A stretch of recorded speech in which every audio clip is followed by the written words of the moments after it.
going to also we're recording here. Well, thank you all for being here. We've got actually a really great turnout already. I can see more coming in as we're speaking. Could be more excited for today's webinar. This is actually our second of our monthly webinar series. With ransomware being, a hot topic of discussion and unfortunately a lot of headlines in the news, we figured that it would be the most fitting topic for today's webinar. Bill will talk about who these attackers are, how these attackers work, and what we can do differently. But first, just a few little introductions. My name is Maddie. I am the regional channel manager covering the central region. I will also be who will periodically stop Bill and jump in to answer and ask any of the questions that you guys can leave either in our chat box or in the Q&A feature. In addition, I will be following up with today's recording of today's session. So partners, if you're on here, this is something great that we can, provide to any current customers. And if any current customers are on here, we will also be following up to send any more additional one-on-one calls to follow. But Bill Franklin, you want to do yourself your introduction and we'll get this thing rolling? Sure. Sounds good. Thanks, Maddie, for kicking it off. Thanks, everybody, for joining us this afternoon. Hot topic. And since I have, you can see kind of some of the lines in the face, too many years of experience in this infrastructure network world. In the last 5 years, been cybersecurity focused. I've been at a trusted agency, kind of think of it as a distribution model for everything as a service. And I was a frontline engineer. So I talked to thousands of customers, understood how everybody from an MSP and service delivery model, how everybody was doing it. And the reason why Threat Blocker became so interesting to me is, we look at the same problem differently. And I really like that statement because as you're going to kind of review with us how we're doing it, why we're doing it this way, you're going to quickly pick up. It's kind of a very interesting take on this ransomware world, but more in particular, the threat actor world. And so when I kick things off, I more or less am trying to talk about what's happening from a threat blocker, because a lot of people are new to us. A lot of people are new to this community in terms of, are we small? Are we niche? It's like you can't think of it, but our customers are actually pretty plentiful, 350 of them, 40 different states, but we're actually global. Several of our customers have it deployed in EMEA and then obviously APAC. This is our technology. This is Threat Blocker's technology. Before we were called Bandura Cyber. So we have 12 patents and they're really good. From the perspective of what we do every day, you can go on to threatblocker.com and at the bottom see every one of our customers, we've eliminated a certain number of threat actors a day. Right now, us as a corporation, we're basically like McDonald's. We block billions a day. It's pretty cool. The main reason there is my CEO just put out in his, Brian McMahon just put on his LinkedIn, that we are in an intelligence revolution. We have plugins from 50 different intelligence feeds. That's pretty cool. How do you leverage it? How can I take the good guys and versus the bad guys? That's kind of what we do. So if we have all of those plugins, that makes us a very good target for a lot of accolades. More in particular, if you ever meet Pat McGarry, our CTO, he spent 25 plus years in the intelligence community. He knows what he's doing. And when the accolades come in as this is one of the best ransomware data security solutions out there, people start paying attention. Don't trust us, trust our customers. Our customers are very plentiful. Plus, quite literally, they're big advocates of ours. We're industry agnostic, vertical agnostic. So you'll see a smattering of insurance and health, banking and finance, legal, retail.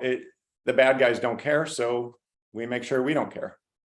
And again, those customer reviews, this is actually G2 Threat Blocker. If you want to Google it, this is our own customers advocating on our behalf saying, these guys are really good. Pay attention to them. And our marketing marketing team, Courtney Brady, is mining this to be like, they give us good feedback and also things to improve on. It's really cool. It's a great community. So that's us at a glance. I really like this because we actually have a great story to tell. And whoops, I skipped ahead real quick. I think you know the end result of this, but I wanted to tee this up from St. Margaret's. We're here in Illinois. And I've been down close to this hospital multiple times. If anybody from Illinois knows, it's by Starved Rock. So it's a great little community, got a river running through it. This community started in the early 1900s, coal mining, farming, very small town. And since they've grown up the last 100 years, things have changed. Obviously, coal is no longer, but they stayed a really small town. And so you have elderly, you have kids running around, you have, business and industry. It's a great little community. It's about 5,500 people, but the bad guys shut it down. Ransomware shut them down. And I couldn't have said any better than Kelly. This is devastating to our area. This did hospital, clinics, monitoring, cancer treatments, everything from a small neighborhood. The bad guys don't care. And so they're going after anything and everything. And ransomware is a big piece of the puzzle. More in particular, if you ever do some industry analysis, I like to read Verizon DBIR, the Hacker News. I mean, there's all sorts of different publications out there that give what's happening in real time. The DBIR report is 16,000 incidences last year, 5,000 breaches, great correlation of data. So what they've come up with, 1 in 4 of them revolve around ransomware. Another big piece of that was DDoS. Didn't know that, but that's still alive and well. But 1 out of 4 is ransomware. Oh, I got a typo in there. 83% of them are threat actors, meaning they're external. They're actually going after your network. Where are they coming in from? What are they doing? We're going to talk a little bit about that. But 83% of all those 5,000 breaches were threat actors from the external network. And they are highly organized. And we're going to talk about this. They not only have people that have built software to be able to access a network, but they also have specialized people to go east-west. They have marketing. They have also people to negotiate. It's absolutely amazing how well built they are and how well financed they are. So what I like to do is talk about this community. It's pretty scary what I've realized in the last year and researching these organizations and how prevalent everything has become. And I always start with a thank you to Maddie and Taylor and Courtney, because they've helped evolve this story. This isn't just Bill. This is my team helping me to be better. And when I bring these threat actors up, this is really where we differentiate from the other technology partners. Remember, we view this differently. We view it as the threat actor. Now, what does that mean? I always give a quick little TSA analogy. When you go to the airport, you scan your ID now. Should you be in the airport? Number 2, are you on a no-fly list? These people represent the no-fly list. Bad actors doing bad stuff. Why should they even be in the airport? I don't care about their luggage. When you go to the airport, you bring 1, 2, however many pieces of luggage with you. That's that when you ever see the scanner and the guy's like, I got to open up your luggage. I got to open that up. Well, that's IDS, IPS, DPI. That's I got to unpack things. I don't care. I see you as a threat actor. You don't get in. And that's a really cool statement that we aggregate all that intelligence for your benefit. So the story of the hacker represents, well, there's a lot of those guys out there, organizations, individuals, they're very well known to this intelligence community. How are they getting to us? How are they getting to the customers? Let's start talking about that. Some of them build products.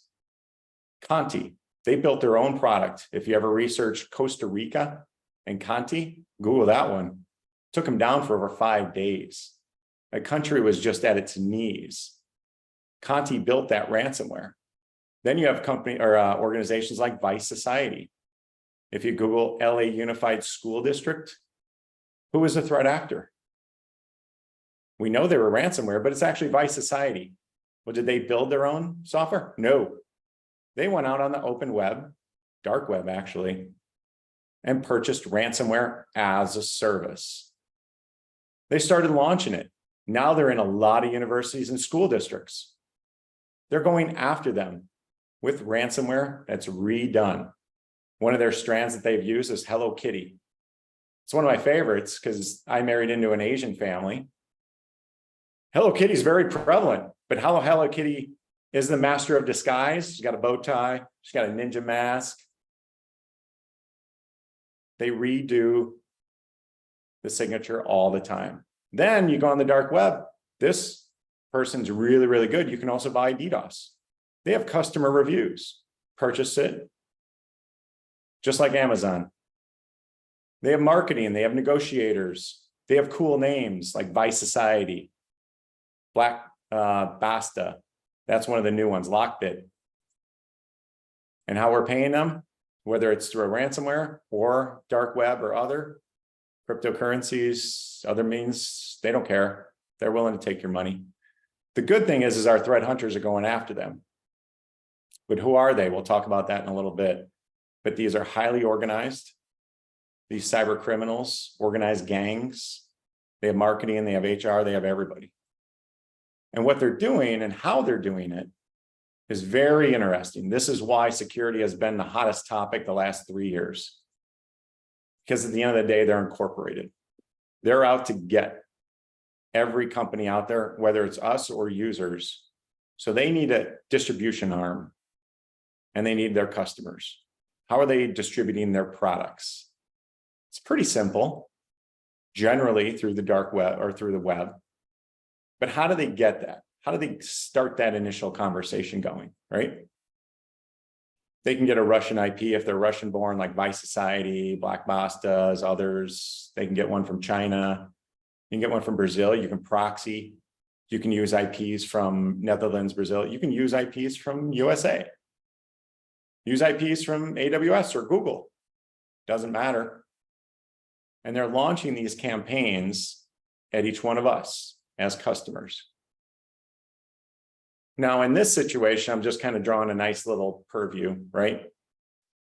You have the gold, which is basically our firewall, right? We've asked them to do everything under the sun, from keep threat actors out to SSL to ports, routing, everything that we've asked them to do. To me, too much.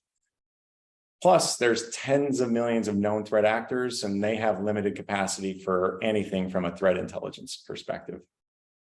So it's not a question of if, it's almost to the level of how many our firewalls are allowing either in, but more in particular, what's happening if they get in. That's what I want to focus in on. Because we're building security, defense, and depth to hopefully mitigate their time in my network. I'm purposely buying some sort of EDR, SentinelOne, CrowdStrike, others. I'm trying to get to the level where an Okta, Duo, and some sort of authentication, right? I want to run backups. I want to run backups to a disaster recovery. I'm trying to do all the mitigating factors, and they're still getting in. But when they're in, what they're trying to do is actually make a beacon back to Russia. That's the end game. We call it a beacon. They're calling out. And so those connections outbound are going through a lot of times your front door. Because anything behind the firewall is implicitly trusted. So when I call out, firewall rules and next-gen firewall rules can get really complex. So the bad guys know that we block Russia, Netherlands, a lot of people all the time. Do they launch attacks from the United States? Absolutely. I hope everybody's nodding their head. Absolutely. I don't know of any single firewall out there that really blocks everything, but they are going to launch from the United States. And they do that at the behest of several different vendors out there, whether it's spring it up, spring it down kind of mentality. So it's not a question of if, it's sometimes how many are in your network, and they might not come from the front door. We know this. I see this exponentially on every threat risk assessment we do, kind of teasing something we're going to show here in a little bit, which is basically how many threat actors are in your network. But it's not necessarily the front door. It's this open door, the side doors. This is where that Verizon DBIR report listed it out in chapter and verse. Credentials, phishing. Phishing's still alive and well, very, very challenging for any organization. Known vulnerabilities, whether it's on a laptop, a server, an OS, some vulnerabilities in firewalls, zero-day exploits. That's the open door policy. They know it and they're exploiting it. And then when they get in, again, they make that beacon back out, try and pick up the phone to the known threat actor. This is exactly how they start getting initial access into your network. What does Threat Blocker do? How do we do it differently? Think differently, right? If they're going to start launching campaigns from USA, AWS, Google, it doesn't matter. How can I stop that? Well, you can leverage the power of the good, the threat hunters, and all that cyber intelligence. Remember, it's a cyber intelligence revolution. How can we take all that power and put it at the front of my network? So anybody that's known to the threat intelligence community can't get in. I don't care if you're in a geo. I don't care if you're known on a block list. I don't care if you're known on a threat intelligence list. Or if you, Mr. Customer, add in as much as you want, we're virtually unlimited. The power is in not just the front door. The power is in blocking that outside beacon. The power is in that outbound traffic, that connection they try and make. Because now it's not a question of if, it's sometimes how many and when. And I really want to build a solid security framework, right? I get checks and balances. And I was just on a call with a customer hospital last week. All they did was talk about their ransomware, and they had other hospitals. And I was lucky enough to be on that conversation. He literally said, everything I knew is now flipped upside down because I did everything right. I put in Palo Alto. I put in SentinelOne. I had Duo for authentication. I even had Arctic Wolf. He had everything laid out. He even had a third party, had eyes on glass outside of Arctic Wolf, but even the network safe. He had everything. They got in through a phishing and they were in there for over 3 months. Plopped ransomware down. So the reason why I'm telling you this is because we do something a little bit different. We leverage the power of that cyber intelligence community in real time to ostensibly be that gateway for you. Nothing gets in and nothing gets out. That's not available to that cyber intelligence community, meaning you have the cyber intelligence community as your last line of defense. Any questions so far, Maddie? I want to make sure that we're on the right path here. Nothing yet. So I think that's a great time to just be like, guys, if you have any questions, feel free just to chat me or throw it in the Q&A. We'll keep everything anonymous. So let us know. We're doing great, Bill. So this is kind of that linear perspective of a security stack. And what I like to say is the reason why Threat Blocker, think differently type of thing, because we're proactive. We're at the beginning of your network. And everybody's asking because you might have had a threat intelligence platform before where you had to send IPs to them to research if it's a known threat actor or not. None of that. Heck, you could even be a little bit lax sometimes on the firewall rules because they get really complex. We're autonomous. We just work with APIs every time, every second going out and saying, is there a new threat actor out there? If there is a new one, it'll be known to the cyber intelligence community and you will have the latest and greatest. So we're all autonomous. I'm agnostic. This is one of my favorite things about customers. Like, what do you have? Well, I have Palo Alto. I have Cisco, Fortinet, Sophos, SonicWall. Okay. I'm agnostic to the type of network you have. If you have SD-WAN, you made that transition. SASE, if you made the, I still have physical firewalls at my data center. I'm agnostic to everything.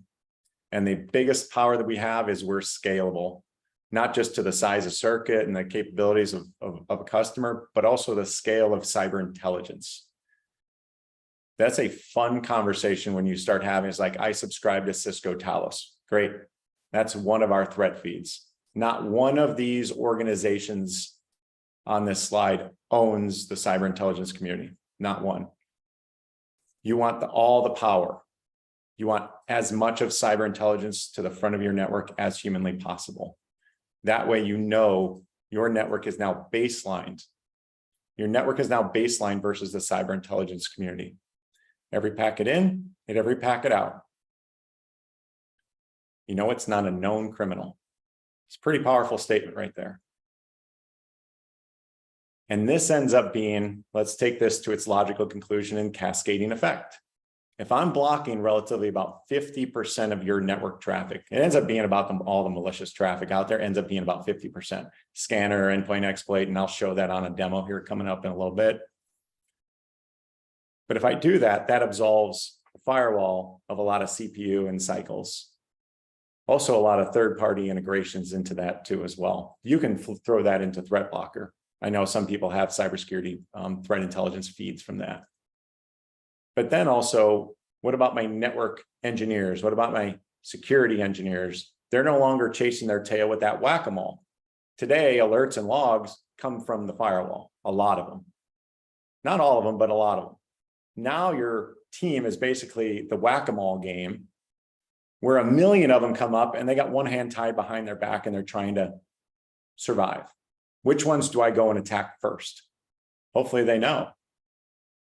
But if I clean up the traffic, you take it to its logical conclusion, they know that that's cleaned up and they can go after business impacting threat actors, signatures, however way you're architected. But also they can't beacon out. And that's a big factor in this ransomware timeline. So this is going to look like a timeline, but it's also going to look like a kill chain. Like what happens? I've already mentioned, I've teased a lot of the components of it. But when I'm researching these and I'm diving into the ransomware gangs, they all act about the same way. They might use different tools. They might use different capabilities, certainly different signatures. But at the end of the day, the one thing that they all have in common is they want the initial access. They don't care. They don't care how big you are. They don't care how small you are. The number one factor out there, the DBIR report, was stolen credentials. Identity and access brokers. They already have a lot of the email and domain and credentials. They're going to sell that on the dark web for profit. Phishing, scanners, vulnerabilities, supply chain, the list goes endlessly. There's no way you can stay ahead of this. There's no way. And they all act the same way. Once they gain access, they beacon out. They try and make that initial connection. And once they do, just takes one connection and then they're in. This sometimes is handed off to different team members at the threat actor organized gang, because they're really good at dropping some, beaconing or some sort of Cobalt or some of these other fun little software programs, right? I don't want to go too deep into them, but I'm going to get into your network and then I'm going to spoof Maddie and be like, Maddie wants privileged access. She wants to get into the database. She wants to get into files. She wants to get all over the place. Sometimes they're spoofing Bill Franklin or a root user. Does not matter. They're really good at this. And then they start deploying their own software, third-party software programs. They don't care how. It basically looks like a benign HTTP, PDF, RDP session. Then you get to this extraction point. Once they give the access, once they get up there, once they get into the application and the file, they start gaining control of your data, whether they're going to plop ransomware right there, or they're going to start doing data exfiltration. That's their strategy. To get you in a compromising position, and sometimes you're the last to know. Incident response, calling the FBI, your cyber insurance carrier, your leadership, your patients, your customers, whatever. We've been breached. Or the worst is that skull and crossbones. You have ransomware. This is a tragedy, all beknownst to many, many customers out there. And when we start thinking differently, when I bring in Threat Blocker and every customer is the same, it's like, what would you do differently in there? I start looking at it, well, I'm at the network side of things. I'm at the communications layer. So I would stop that one. Our customers start loving us because as soon as we're implemented, we're going to stop every phase of this. And I'm going to show you here in a little bit. Now that we've had Threat Blocker, as long as we've been in existence, they don't get to that phase. And it might be in the extraction, doesn't matter. They can't make the connection out to the threat actor who's residing in another country or to known threat actors inside our own country, the USA. So eventually where you want to baseline your network is, I don't want any of those phases. I want to make sure that the threat intelligence community is working for me. And that starts at the initial phase. They don't get to communicate out, leaving and rendering our threat actors crying. Thank you, Taylor Kitts, for that one. I love it. Questions on this one? This gets a lot into the weeds, so I want to make sure that any questions you have, we're baselining it. Haven't seen any come in yet, but I will definitely jump in as they come in, Bill. All right, too much? Hopefully that's not too much today. So as I pull back, that was that ransomware, kill chain timeline. Threat blocker, I want to give you a quick little overview because I'm going to jump into my demo. I'm going to literally give you a capability of what we do every single day for our customers and why they love us and get those G2 reviews out there. And if anybody gets into SD-WAN perspective, you kind of understand it. You have this orchestrator. You don't send data to us. We're not a SASE. We're not a hosted, firewall in the cloud, none of that. We're actually orchestrating all of our APIs, all of our data, curating it, deduping it in a manner so it's tangible at the edge. This edge device is super lightweight. It's very easy to do. Again, we have 12 patents, which means that everyone's like, well, what do you do out there? It's super secret. No, I'm kidding. Ask me, and we have a nice little technical white paper coming out. The way we do it is in inline layer 2 at line speed, no latency. What our technology is really good at is allowing the good to get through. Remember that original TSA analogy? If I have clear, if I have TSA pre, whoop, right on through. Think of that like your good traffic. But if you're a threat actor, I'm going to eliminate you from ever getting in or out. So that's what happens at the edge. That's in line. That's right next to your firewall. Hey, Bill. This will be at remote sites, but one of the key components, I'll get to that. Thanks, Maddie. One of the key components in here, as I'm going to show in my demo, a lot of threat actors are in the cloud. They're in Google, AWS, Azure, and they're launching attacks, not just via it, at it. So we're a software as a service vendor, which means I don't care if I'm on-prem, I don't care if I'm hardware, I don't care if I'm software, I can be anywhere. So that's a key component and key tenet of ours. So sorry about that, Maddie. No problem. So I've got 3 questions that came in. So thank you all for those who submitted them. The first one being, how often does the Edge download the list? As soon as we get an IP, which happens several times an hour, the Edge will have that one. Every Edge in the threat blocker ecosystem, every Edge device always has the latest and greatest. So seconds after our orchestrator knows it.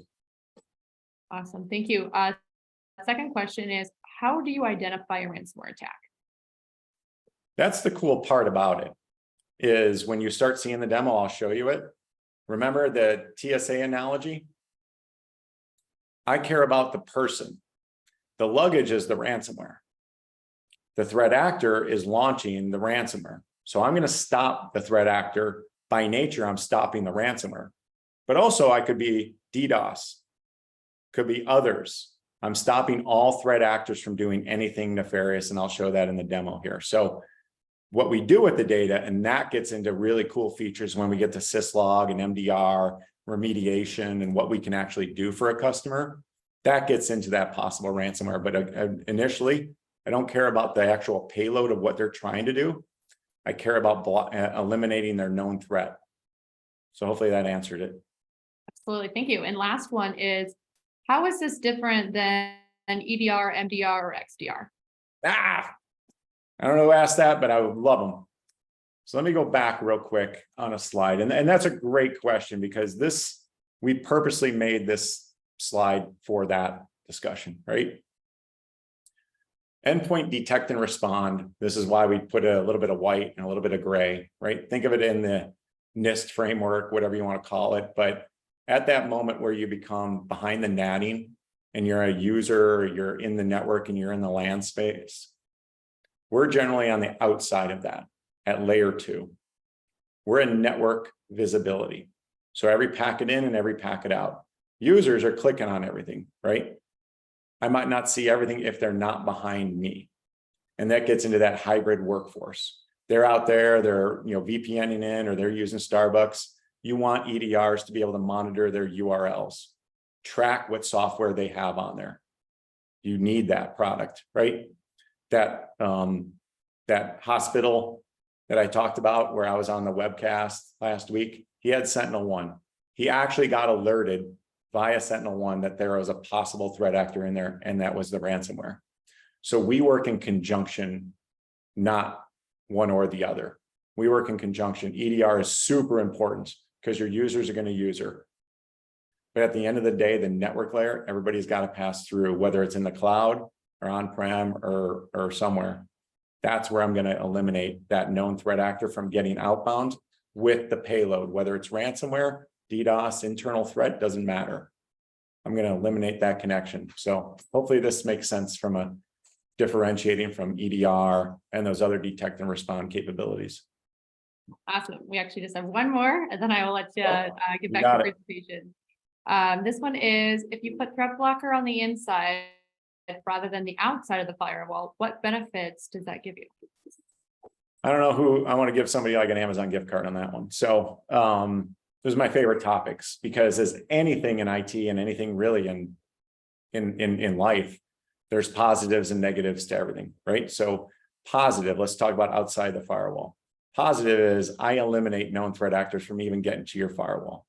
So that elongates the life cycle of your firewall. That absolves it from doing a lot of IDS, IPS, and DPI. So it's more efficient.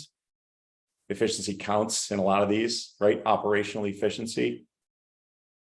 And so right there, you're going to know everything hitting the firewall is cleaned up. That elongates that life cycle. And expensive Palos and Fortinets and others, you need that, right? So one other thing there is, what if I'm behind the firewall? Let's say I have a gig circuit, I got, barely using 200 meg, and I got a nice big Palo Altos. I don't really need to have that. But what I really need to do, my focus is on detecting the threat actor and the IP in the LAN space, the subnets. If I can name names of when it came outbound before it hit the firewall, source and destination, I'll know the source, one of my users or a printer or whatever. Destination is the firewall. Okay. So now I can get my mean time to detect an actor is instantaneous. They're not going to get out. If you talk about mean time to remediate, or when can I go and scrub that laptop or printer or take it offline, when can I do that? That's as quickly as we can communicate right to your team. Network operations, third party, doesn't matter. We're everything API. So that means that initial detection goes right to your team members. And we'll talk about that here in a little bit. But that is a great, great question. Nobody's right and nobody's wrong. The best part is you have the cyber intelligence community telling you the threat actors are trying to get in or out, how you want the data to be situated. That's an open discussion. I do have a couple of customers now that are going to be outside the firewall and inside. So that's a really, really good solution, because those other ones, the MDRs and SIM and SOARs and all those others, they get really expensive. From an ROI perspective, I'm going to get way, way better ROI than those guys, because I'm going to initially block it and I'm going to be able to detect it. Who's going to remediate it is an open question that we can enable them. Sorry if I rambled there, community, but you got me excited on these questions. So quickly, I'm going to go into Showtime, which is basically one of the things I was going on. Oh, let me get logged in real quick. So the dashboard. This is something that me and my lead engineer, Kevin Q, couldn't make it today, but we were just toying around with our dashboard. One customer of ours, remember, we're like McDonald's now, we're billions blocked, okay? One of our customers, state entity, they're blocking over 6 billion threats a month. 6 billion. State agencies are under attack. We know that. We're under attack. So this is our actual dashboard of our instance in AWS. So what I like to show here is last month, give you nice little graphs. Country of origin, reason of summary. So we're about a little bit over 50% that we're blocking.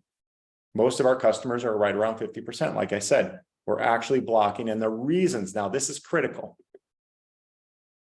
Country, we're under assault from Netherlands, Russia, China, everybody, right? So we block that. We're unlimited, so we can block everybody.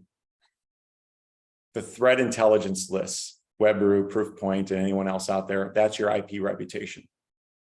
Do we suspect that's a guy? Do we suspect that's a threat actor? I'm kind of confident they are.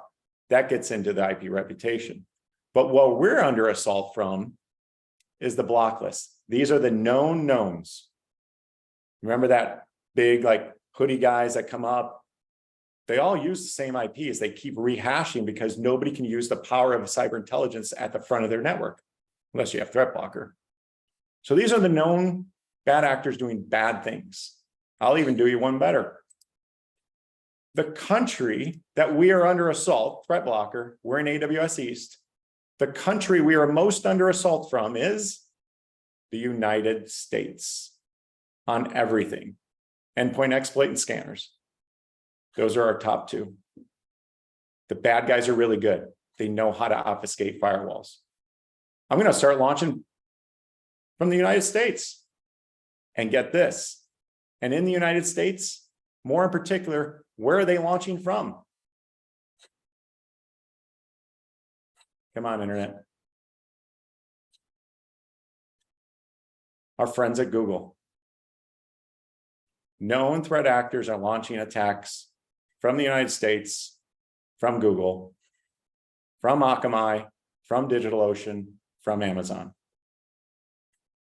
I don't know of anyone out there that has that kind of potency to be able to know where they're launching it from and to effectively eliminate that threat from getting into their network. That's the power of threat blocker. So I'm going to do is quickly show you a little bit, kind of behind the scenes. How do we do it? And how do we set up a quick little policy here? Okay. So right away, we're going to do policy detail. Maddie's policy. One of my favorite things when I came over here, I'm like, okay, so how do we block all these countries? We just click a block all. That's it. Nobody can come in and out.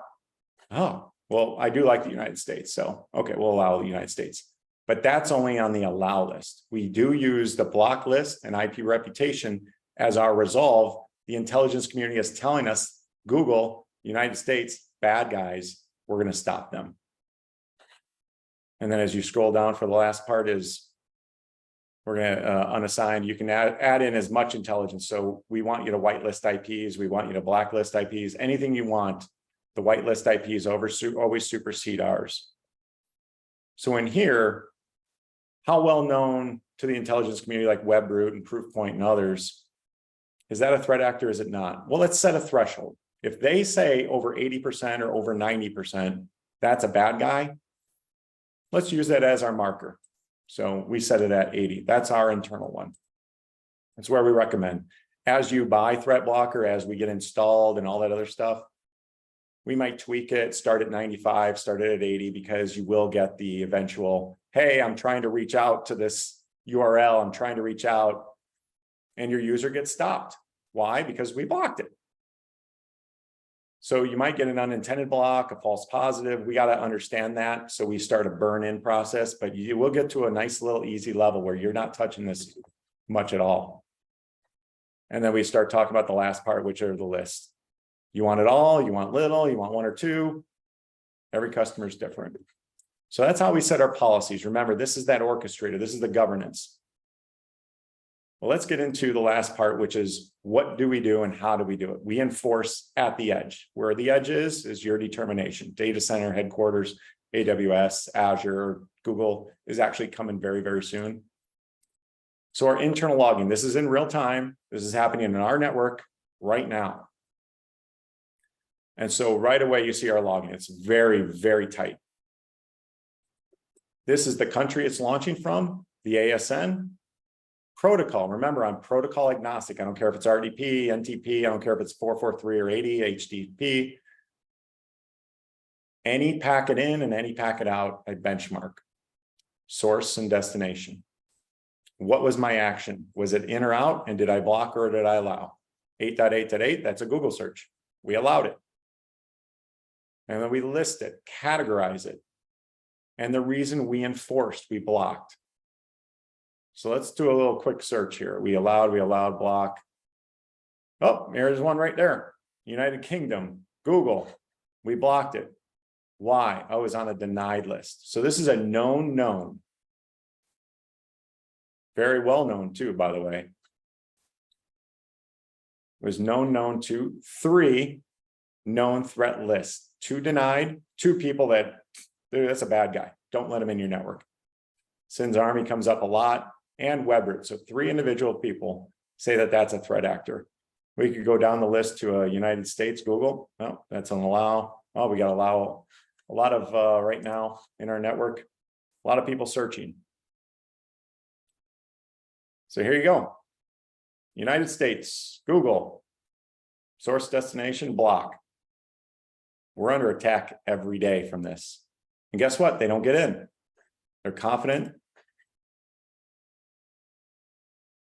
It's on 2 individual block lists that your firewall could never enable. ET block lists and Webroot. Webroot has almost 4 million indicators. It's more than anybody can ever handle. That's the power of having Threat Blocker in front. Is we do an inbound or an outbound traffic and we enforce. Ransomware in particular, because we can go into here, which is the outbound, and we are blocking. So this gets into that original question. How do you block ransomware? When I was showing that timeline, at any interval, when you start beaconing out to Russia or a known threat actor, I don't allow that to happen. I really, for me, don't care if it's ransomware, DDoS, credentials, phishing. I don't care about the action that they produced. I care about if it's known to the threat actor community, I will block it. And it could be a command and control. What we do, and this gets into the broader based community of how do you want this data to be served up from an action standpoint? What's next? We can export this. We can export the block list from internal. So then you're going and saying, oh, well, they blocked an internal one. Oh, source was this internal IP. Now, is it your team or a third party? Who's going to go and remediate that IP? Who's going to clean it up? Who's going to scan it? Who's going to do that? That's up to our partner community or our customers. But I can serve it up any way you want. That's an incredibly powerful API driven. Again, thanks to our CTO, Pat. He knows how to build this stuff for a living. That's exactly the way he wanted to enable it. Block them before they get out, before they communicate any sort of ransomware commands. So I'll stop there. Any final questions? Coming up on 45, which gets us to that. Right on the money, Bill. Good job. All those pitch practices really worked out. Oh man, I've done it a few times, right? So let me get back to my PowerPoint real quick. We do have one final question, unless we get a few more rolling in here. This question is, do you keep the list of all the threat feeds / malicious IPs on each appliance? This is a massive list of IPs, or are you pulling real time? So we keep all the lists on each edge device. We want the latest and greatest cyber intelligence to be at every customer node, every one of our customers. That is a massive list. Believe me, it is massive, and more to come, by the way. When we start launching Gray Noise, the largest whitelisted IP database out there, it's going to get up over 80 million, maybe even 100. That's a lot of IOCs. That's a lot of data.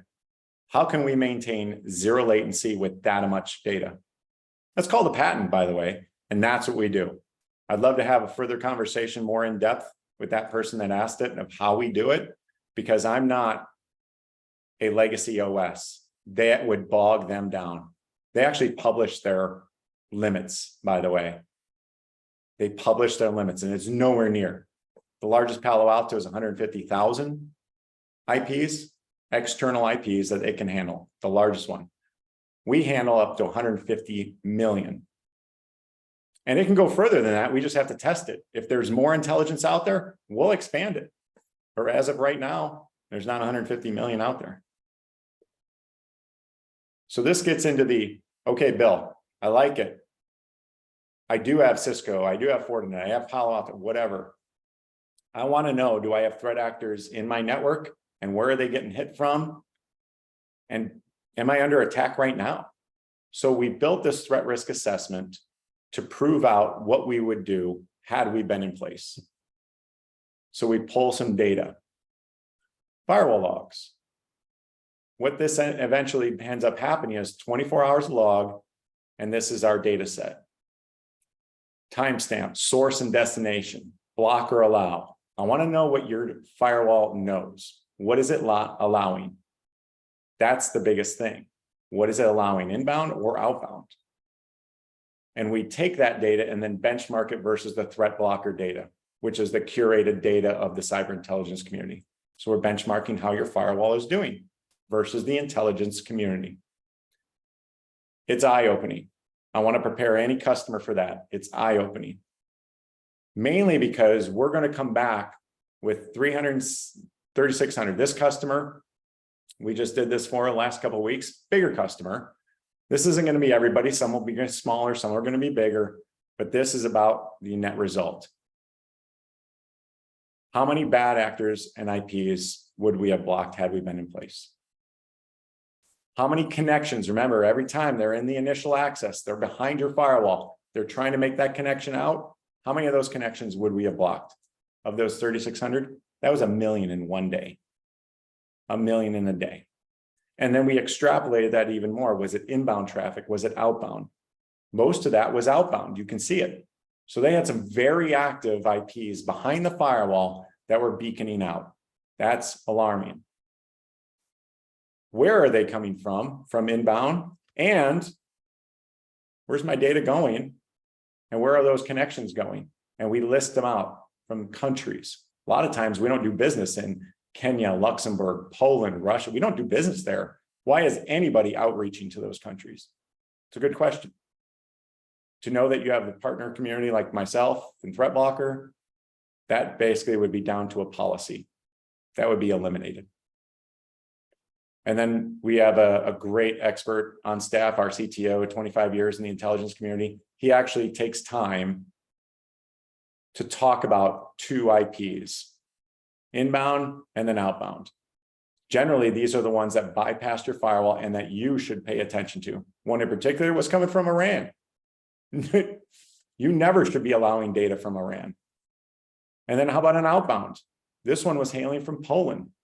Pat took a lot of time and effort on this one.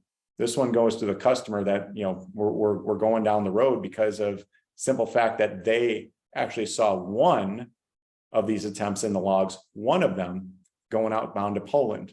So their network engineer goes, why are we calling Poland on the outbound? It wasn't just one, it was 82. That was so important to them.